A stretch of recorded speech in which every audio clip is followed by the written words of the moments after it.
Je sais que reprendre contact avec ton ex par SMS, ça te fait flipper. Alors reste sur cette vidéo, je vais te donner des conseils justement pour utiliser le SMS pour récupérer ton ex. Avant toute chose, je te conseille d'aller en barre de description pour faire le quiz « Ai-je une chance de récupérer mon ex ?» Grâce à ça, tu auras du coup ton pourcentage de chance de réussite, mais aussi plein de conseils personnalisés pour toi pour y arriver.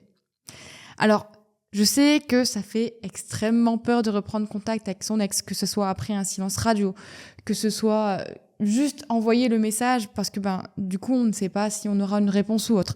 Du coup, il faut vraiment mettre toutes les chances de ton côté en écoutant cette vidéo parce que je vais te donner les conseils sur les SMS à éviter et les SMS que tu peux faire, dont tu peux, presque copier-coller pour justement avoir une réponse de ton ex.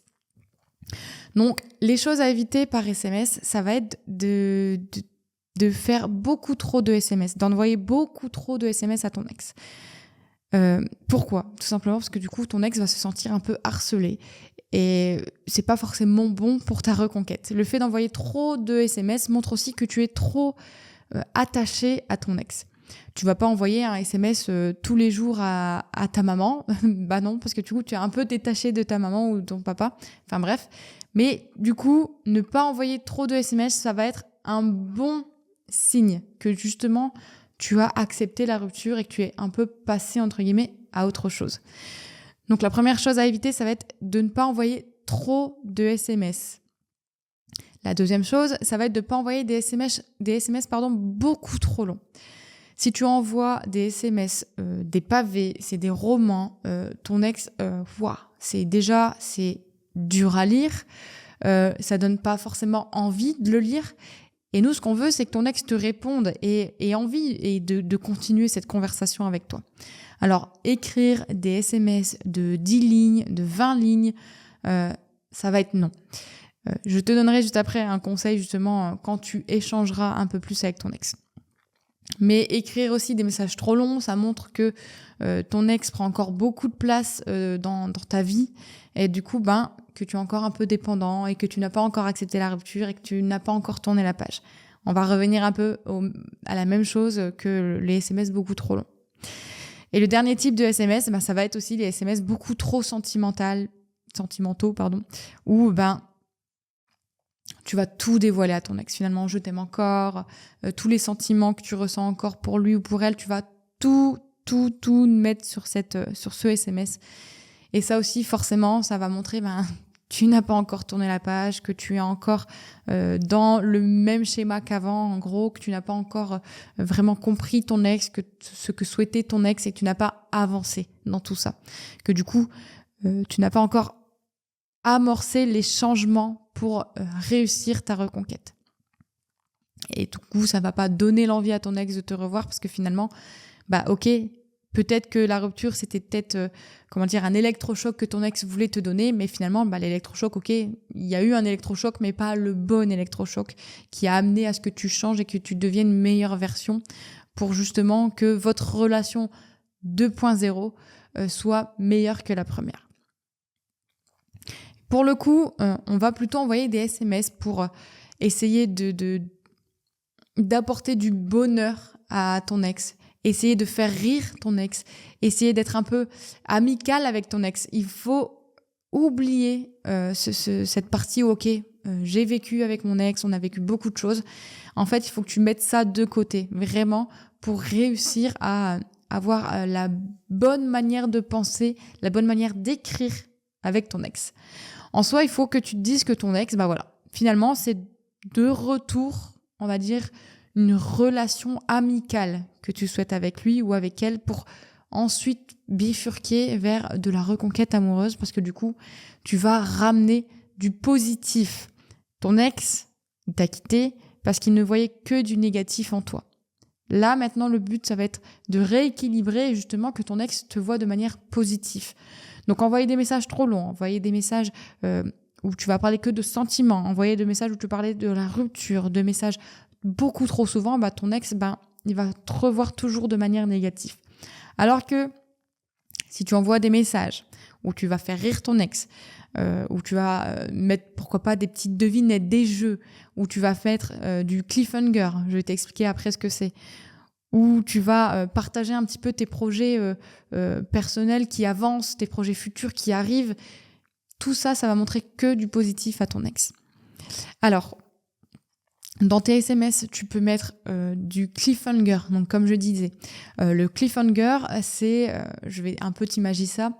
En gros, quand tu as la fin d'un épisode de ta série préférée, eh ben, il y a, on va dire 1 minute, 2 minutes où il te laisse sur du suspense.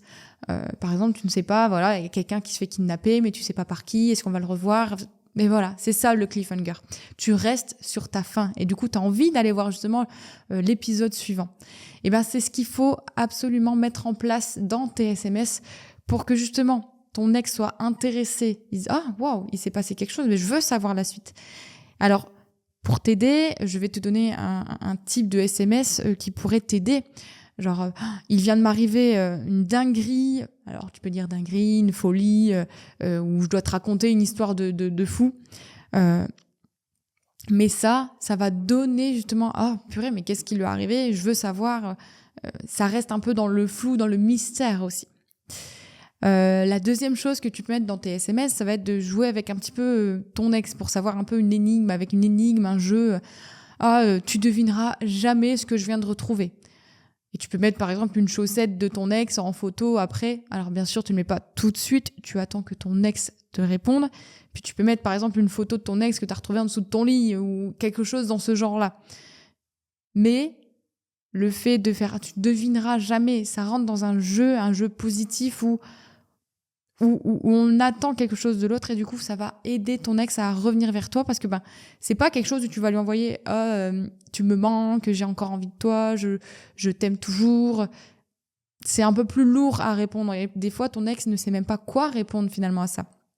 Alors que devine ce que j'ai retrouvé ou autre, ton ex va tout simplement qu'est-ce que tu as retrouvé ou même il va peut-être te répondre mais de manière négative, mais au moins il te répond et ça finalement ça reste du positif quoi qu'il arrive. Donc le troisième SMS sur lequel tu peux jouer, en fait, le sujet du SMS, ça peut être un sujet de des projets futurs, que ce soit un voyage, une promotion possible, mais quelque chose qui va t'arriver dans les quelques jours, les quelques semaines qui arrivent. Ça peut être comme SMS, du coup, j'ai des affaires encore à toi, je pars bientôt, je pense qu'il serait mieux que tu les récupères.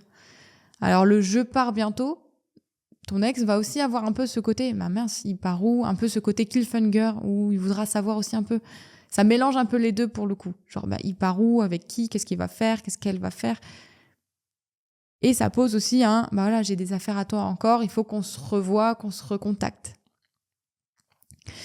Un troisième qui va jouer un peu sur le côté un peu humoristique, parce que c'est ce qu'on souhaite, recréer un lien positif, où ton ex ne pense plus à toi de manière toujours négative, où il y a toujours de la colère, où il y a toujours de la rancœur, où il y a toujours de la déception. Non, on va rapporter des choses positives avec de l'humour. Ça peut être j'ai rêvé de toi, tu te faisais kidnapper par des pingouins. Et tout ça, ça va être des SMS qui peuvent t'aider à justement, alors pourquoi pas renouer le contact, ou alors quand vous avez déjà renoué le contact, à relancer un peu une conversation.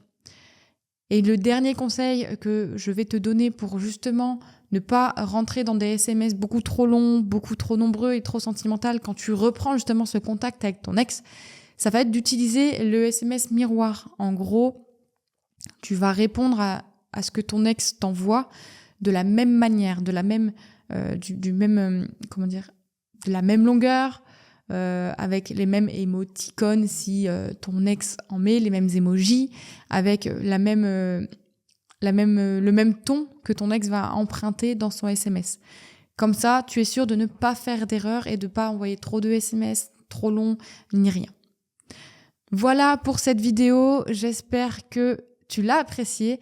N'hésite pas à me dire quel type de SMS, ou en tout cas tu aimerais envoyer à ton ex. Je te donnerai peut-être mon avis si je passe par là. Et n'oublie pas, en barre de description, il y a le lien « Ai-je une chance de récupérer mon ex ?» Tu peux le faire, ça ne te prend que quelques minutes.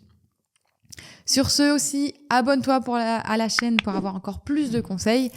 Et je te dis à la prochaine. Ciao!